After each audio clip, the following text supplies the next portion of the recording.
आज फिर से हम इस व्याकरण के एक टॉपिक अलंकार को समझेंगे और आज का हमारा टॉपिक है उत्प्रेक्षा अलंकार।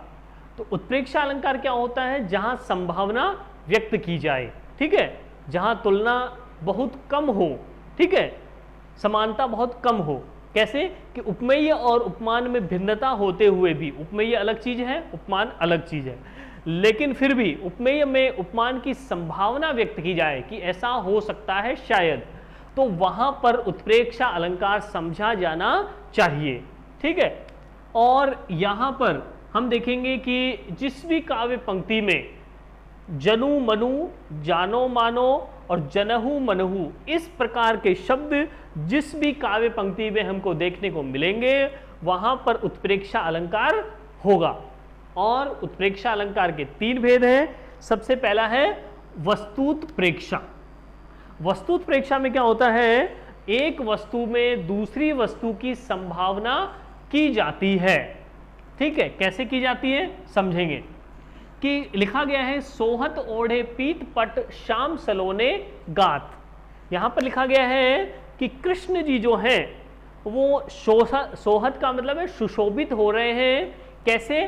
पीले वस्त्र पहनकर, पीत पट का मतलब है पीले वस्त्र पहनकर, और क्या कर रहे हैं? गात का मतलब होता है शरीर।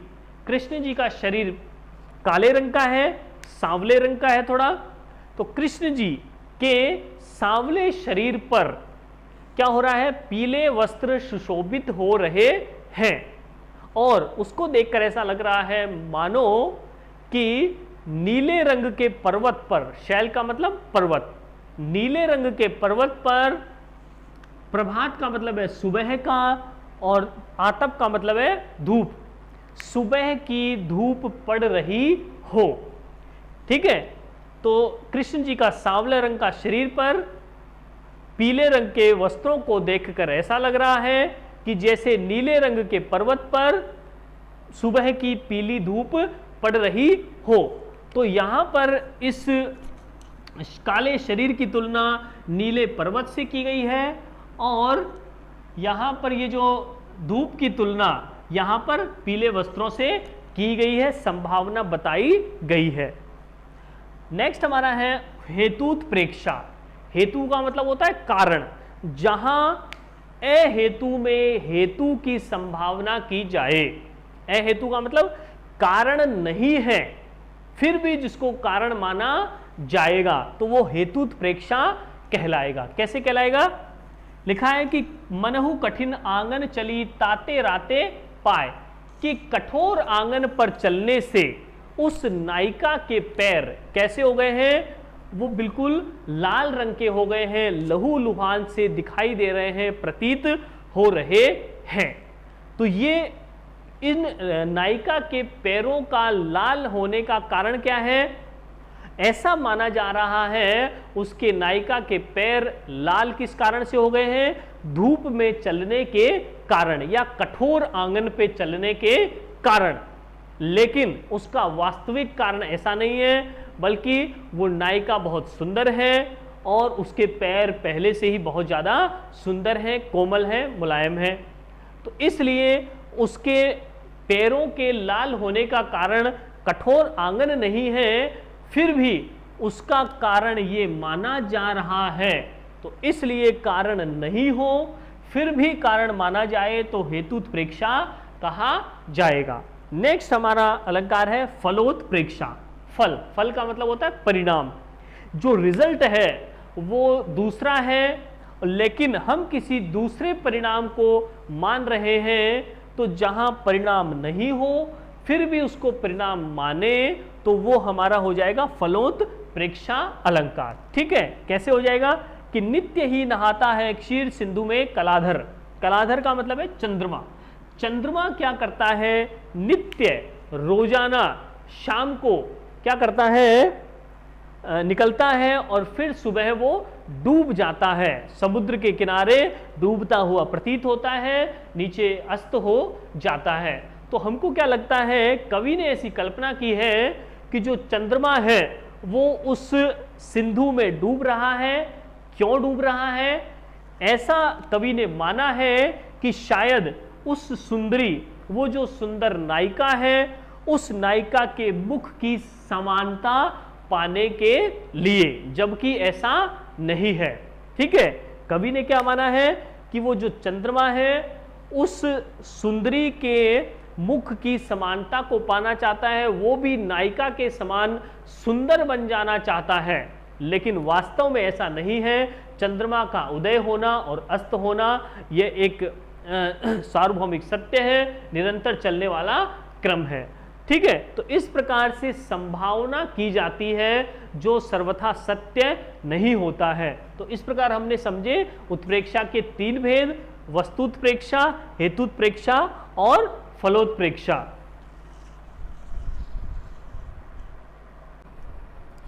हमारा अगला अलंकार है विरोधाभास अलंकार। और विरोधाभास जैसे नाम से पता लग रहा है, विरोध का आभास होना। तो परिभाषा से समझेंगे कि जहां वास्तविक विरोध नहीं होता, बल्कि जहां विरोध का आभास होता है, हमको लगता है कि विरोध की स्थिति है जबकि ऐसा नहीं होता, तो उसे हम कहेंगे विरोधाभास अलंकार। कैसे? उदाहरण से समझेंगे कि सुधी आए सुधी जाए लिखा है, तो देखने में, एक बार ही देखने में हमको लग रहा है कि ये विरोध की स्थिति है। सेंटेंस गलत लिखा हुआ है कि सुधी आने की बात हो रही है कि सुधी जाने की बात हो रही है, पता नहीं चल रहा है। तो हम इसको क्लियर करेंगे कि सुधी आने से, सुधी का मतलब है किसी की याद आ जाने से, किसी की जब याद आ जाती है तो क्या हो जाता है, सुध बुध भी हम खो देते हैं। सुध बुध खो जाना, सुध बुध चली जाती है, हमें होश भी नहीं रहता, इतने हम पागल हो जाते हैं। अब हमें पता चला कि यहां विरोध की स्थिति नहीं है, केवल हमें क्या हो रहा है, विरोध का आभास हो रहा है एक बार उसको देखने से, लेकिन वास्तविक विरोध नहीं है। क्यों नहीं है? हमने समझा कि सुधी यानी याद आने से क्या हो रहा है, सुधी यानी कि सुध बुध चली जाती है, होश भी खो जाता है, इसलिए। ठीक है, नेक्स्ट हमारा 8 नंबर पे अलंकार है उदाहरण अलंकार। इसमें क्या होता है, उदाहरण दिया जाता है। कैसे दिया जाता है कि एक बात कहकर, कोई एक बात हम कह देते हैं, उसकी पुष्टि हेतु, उसको पुष्ट करने के लिए, उसको मजबूत करने के लिए कोई उदाहरण प्रस्तुत किया जाता है। और इसकी विशेष बात क्या होगी कि यहाँ इसमें इस प्रकार के कुछ हमको वाचक शब्द भी देखने को मिलेंगे। कौन कौन से? जो, जिमी, जैसे और यथा। ये 4 जो है इस प्रकार के वाचक शब्द हमको जहां भी जिस काव्य पंक्ति में देखने को मिलेंगे वहां उदाहरण अलंकार होगा। कैसे होगा समझेंगे कि सबे सहायक सबल के, सब लोग सबल के सहायक होते हैं। बलशाली जो व्यक्ति होता है, चाहे वो शरीर से बलशाली हो, चाहे वो धन से बलशाली हो, धनी व्यक्ति हो, तो उसकी सहायता सब लोग करते हैं, लेकिन कोई भी निर्बल की सहायता नहीं करता है। कमजोर व्यक्ति की तरफ कोई देखता भी नहीं है। ठीक है, तो बलशाली व्यक्ति के सब लोग सहायक होते हैं, लेकिन निर्बल यानी कमजोर व्यक्ति की सहायता करने के लिए कोई भी तैयार नहीं होता है। यह संसार का सत्य है।